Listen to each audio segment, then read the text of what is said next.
Assalamualaikum warahmatullahi wabarakatuh. Bapak Ibu semuanya dan juga teman-teman di seluruh tanah air yang berbahagia, salam Pancasila. Dalam kesempatan ini saya ingin menjadi bagian dari peserta lomba lagu Pancasila yang diselenggarakan oleh BPIP Pusat, dan saya akan mengambil tema tentang bagaimana sila pertama dari Pancasila itu, yaitu ketuhanan Yang Maha Esa,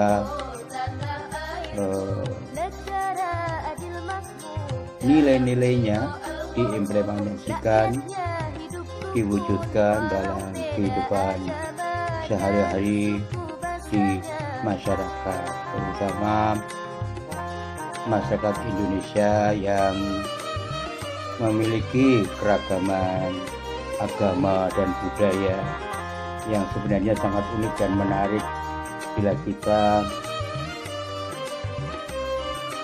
mampu mengimplementasikan nilai-nilai ideal dari sila pertama tersebut. Kalau kita pahami dengan bersama, para pandai-pandai kita itu telah menetapkan sila pertama yang dipercaya dan diakui menjiwai dari seluruh sila-sila yang lain, itu menegaskan bahwa kepercayaan bangsa Indonesia dan bahkan negara kita, Republik Indonesia ini, terhadap Tuhan Yang Maha Esa sangat tinggi. Ini artinya negara tidak hanya percaya kepada Tuhan Yang Maha Esa dalam setiap pengambilan keputusan dari para pemimpinnya atau dalam mengeluarkan regulasi dan melalui segenap tumpah darah Indonesia, tetapi juga negara mengakui bahwa bangsa Indonesia ini memang bangsa yang religius. Artinya bangsa yang mengakui dan percaya kepada Tuhan Yang Maha Esa. Pengakuan itu bisa ditunjukkan dari keragaman agama dan kepercayaan kita yang begitu banyak itu, yang semuanya bermuara pada kepercayaan kepada Tuhan Yang Maha Esa, yang kemudian di dalam Islam disebut dengan akidah atau pokok-pokok keimanan itu. Jadi tidak salah negara mengakui bahwa bangsa kita adalah bangsa yang beriman, bangsa yang religius. Itu pun ditunjukkan tidak hanya mereka percaya saja, tetapi juga menjalankan peribadatan juga, menjalankan ritual-ritual juga untuk mempercayai, memuja dan menyembah Tuhan Yang Maha Esa itu, seperti ditunjukkan dari kehadiran berbagai tempat ibadah seperti Islam, Kristen, Katolik, Hindu, Buddha dan Konghucu di berbagai tempat di tanah air ini, di mana bangsa Indonesia di situ secara individual maupun kelompok banyak melakukan ritual peribadatan atau beribadah dan memuja Tuhan Yang Maha Esa itu. Namun demikian, kepercayaan terhadap Tuhan Yang Maha Esa ini dalam sila pertama ini tidak hanya pengakuan negara terhadap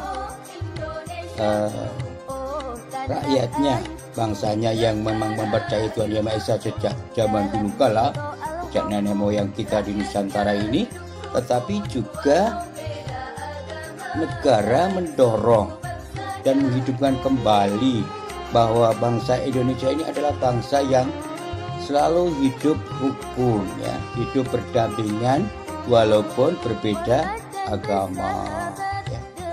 Walaupun masing-masing berbeda agama, dan karena keragamannya sejak dari sononya itu, dari leluhurnya di Nusantara kita ini, yang kemudian kita kenal dengan konsep kerukunan beragama.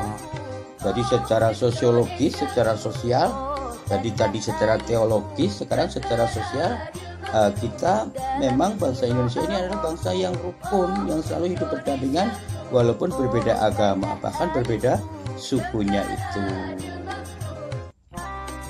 Kalau mengikuti konsepnya Profesor Mukti Ali itu kan moderasi beragama atau kerukunan beragama itu kan sebenarnya terbagi menjadi dua secara sosial, ya, yaitu kerukunan intern agama.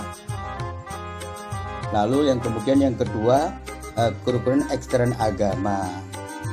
Lalu Pak Mukti Ali, Profesor Mukti Ali menambahkan lagi yang lulusan McGill Kanada itu, beliau yang pernah menjadi menteri agama itu adalah kerukunan umat beragama dengan pemerintah. Jadi kerukunan beragama secara internal dan eksternal dan kerukunan agama dengan pemerintah atau dengan antara umaro dengan ulama atau antara ulama dengan umaro atau antara agamawan dengan para pemimpin negara itu. Jadi itu nilai-nilai kerukunan itu dibagi menjadi tiga secara sosial, yaitu kerukunan intern agama yang pertama, yaitu kerukunan atau moderasi terhadap sesama agama, misalnya antara Islam dengan Islam sendiri, antara NU dengan Muhammadiyah, atau antara Al-Wasliyah dengan Persis gitu ya. Itu disebut dengan kerukunan intern agama.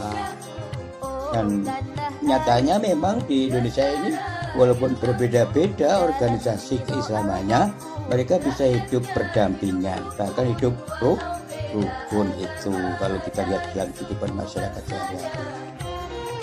Atau kerukunan antara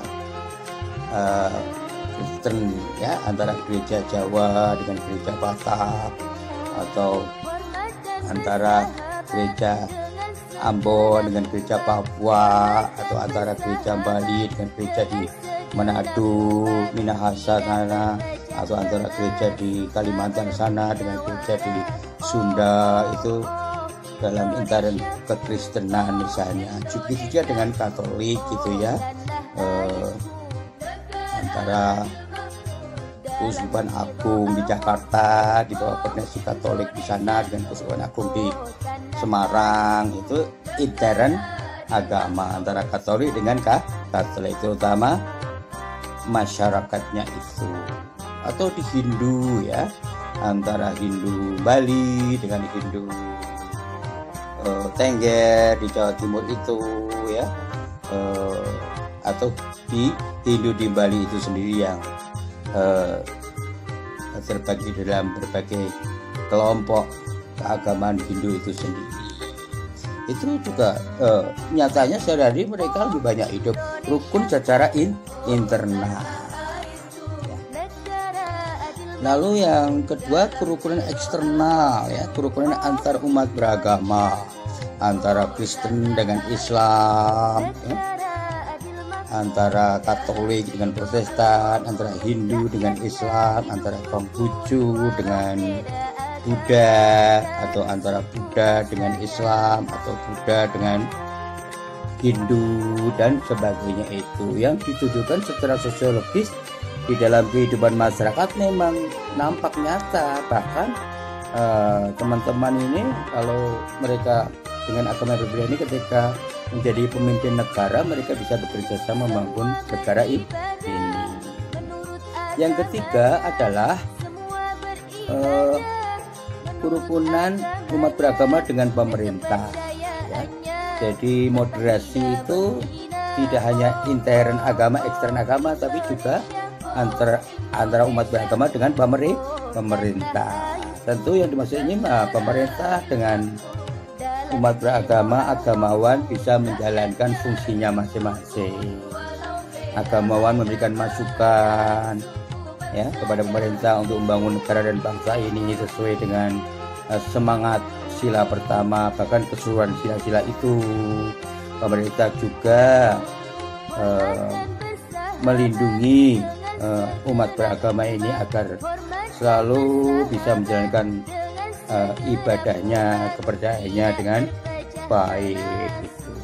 Tentu masukan-masukan ini kadang-kadang memang sangat kritis gitu ya, kalau kita menjadi pejabat misalnya kadang-kadang kalau kurang peka atau dianggap terlalu sensitif itu ya. Saya kira agamawan ini karena memang punya semangat sebagai kekuatan moral, maka wajar saja kalau dia memberikan masukan-masukan kepada pemerintah agar kebijakan negara ini sesuai dengan sila pertama atau bahkan semua dari sila Pancasila itu. Nah, baik secara teologis maupun sosial, kepercayaan ya, kepercayaan kepada Tuhan Yang Maha Esa di dalam sila pertama, Tuhan Yang Maha Esa itu yang mengandung bahwa bangsa Indonesia adalah bangsa yang beriman kepada Tuhan, lalu kemudian beriman itu ditunjukkan dengan menjalankan kewajiban-kewajiban ibadah baik setiap hari maupun setiap minggu. Itu secara teologis. Lalu secara sosial, kepercayaan itu diimplementasikan ke dalam bentuk tindakan sosial yang disebut dengan sikap moderasi beragama atau kerukunan sosial. Baik kerukunan sosial intern agama itu sendiri, ekstern agama antara Islam dengan Kristen atau Islam dengan Hindu atau Hindu dengan Buddha, juga kerukunan antara agama dengan pemerintah. Kerukunan ini sebenarnya merupakan tindakan sosial ya, tidak hanya hidup berdampingan atau hidup damai, tetapi juga saling tolong menolong. Kalau dalam bahasa nenek moyang kita itu bergotong royong antar umat beragama, saling bekerja sama, misalnya saling membantu karena ada umat agama lain yang kekurangan makanan, kita sebagai muslim misalnya bukannya terdorong untuk membantu mereka, atau ada yang muslim membantu kita karena kita kurangan, kita juga harus menerimanya bahwa itu adalah karena tindakan sosial, bukan karena alasan-alasan politik. Saya kira tolong menolong ini yang juga dalam bentuk gotong royong ini tidak hanya karena perbedaan-perbedaan agama dalam bentuk seperti itu di keluarga-keluarga gitu ya, tapi juga di masyarakat dalam hal kerja bakti, membangun jembatan, memperbaiki jalan, saluran air, membersihkan kampung halaman. Saya kira walaupun berbeda-beda agama seperti yang terjadi di Yogyakarta ini, mereka bisa bergotong royong, bekerja sama, membersihkan kampung halaman setiap bulan misalnya, atau ikut piket ronda. Yang saya sendiri pernah mengalami ronda dengan teman-teman yang berbeda agama, dan kami bisa hidup rukun-rukun saja. Saya kira itu saja gagasan saya tentang laku Pancasila dari sila pertama Tuhan Yang Maha Esa yang kemudian diimplementasikan dalam nilai-nilai itu dalam kehidupan sosial masyarakat Indonesia. Terima kasih. Kurang lebihnya mohon maaf. Wassalamualaikum warahmatullahi wabarakatuh.